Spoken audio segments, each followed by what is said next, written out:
This Rose Quarter expansion has been a long time coming, but how did we get here? Really, we have to start in 1962, when I-5 carved its way up through Oregon and through the lower Albina neighborhood. That, on top of the building of the Memorial Coliseum, Emmanuel Hospital, and the Albina Community Plan in 1993, hundreds of African-American families were effectively kicked out of their homes. Fast forward decades to 2017, when the Oregon legislature passed a $5.3 billion bill to pay for transportation projects. It raised taxes on things like gas and income and car sales to pay for projects that reduced congestion throughout the state. Governor Brown called it one of her biggest priorities, and the I-5 expansion was one of the crown jewels.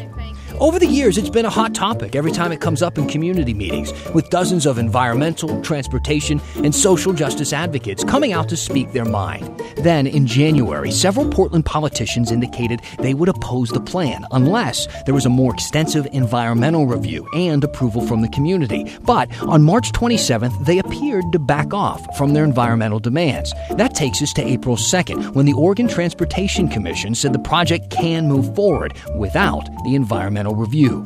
In recent weeks, Portland residents and millions of people across the country have been protesting for social and racial justice.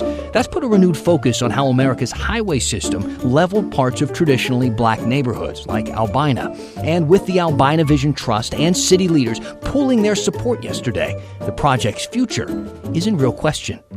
And that's how we got here.